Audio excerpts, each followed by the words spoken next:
Ito po yung ulam na pag natikman nyo, masasarapan po kayo talaga. Pero hindi nyo po mahuli yung lasa.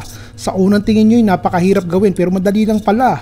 Ang inilagay ko po hita po ng manok. Nilagyan ko lang po ng sibuyas at saka isang siling. Dapat po pula orange itong nagamit ko. Okay na po yan. So ito pong hita ng manok, walang buto, walang balat. Lagyan po natin ng smoked paprika, mga 2 teaspoons. Lagyan po natin ng dried oregano.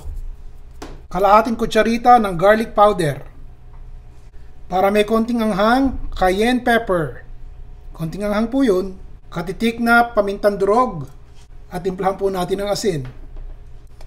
1, 2 kutsarang cornstarch. At haluin po natin. Lalagyan ko muna ng 1 kutsarang butter.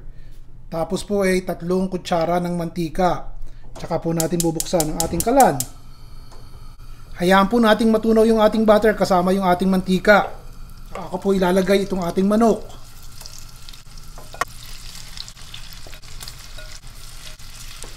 Huwag nyo itatapon ito ha. Lalagyan po natin ng konting sabaw yan mamaya pampalasa.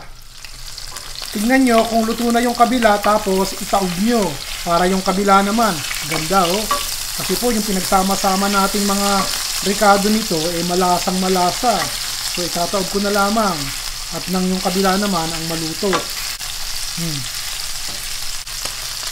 Pagkatapos po ng 2 minuto, tignan natin. Ayos na po Lalagay ko na yung sibuyas. At saka po itong ating sili. Siling pula, lagyan nyo na po. Kaya lang po ito meron ako yung aking siling parang orange ang kulay pero pareho rin po ang lasa. Takpan po natin at hayaan nating maluto sandali. Pagkatapos po ng 2 minuto, haluin po natin sandali ha. At idadagdag na natin yung susunod na ricado. Lalagyan ko po ito ng tubig. Sinimot ko po talaga mabuti para lumasa. Yan, para may sabaw ng konti. Lagyan nyo po ng 1 chicken cube. Kung gusto nyo para malasa, hindi po kinakailangan. Tunawin po natin yun. Sasama ko na po itong 1 maliit na lata ng tomato sauce. Hihinaan ko po ng bahagya yung apoy. Medium lang po. Teka, haluin natin. Magkasama-sama yung ating ricado. Hindi pa po tapos ha. Takpan po ulit natin at hayaan nating maluto-luto yung tomato sauce sandali. Pagkatapos po ng 2 minuto, haluin po muna natin sandali ha. Pagkatapos po niyan ilalagay ko na po ito ating heavy whipping cream, kalahating tasa. Pero kung gusto niyo po nung all-purpose cream, mas ayos. Lagyan po natin ng parsley. Kung meron po kayong sibuyas na mura at walang parsley, ayos din po yun. Bago po natin patayin lagyan natin ng keso. Ito po'y ginayat na parmesan cheese, kalahating tasa. Haluin po muna sa sandali.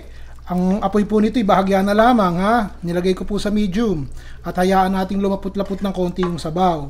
Kung gusto nyo pong magluto ng macaroni o kaya spaghetti, yun po ang tamang-tama. Tikman po muna natin. Ako po, mahabagin. Sarap. Lagyan ko po ng konting keso.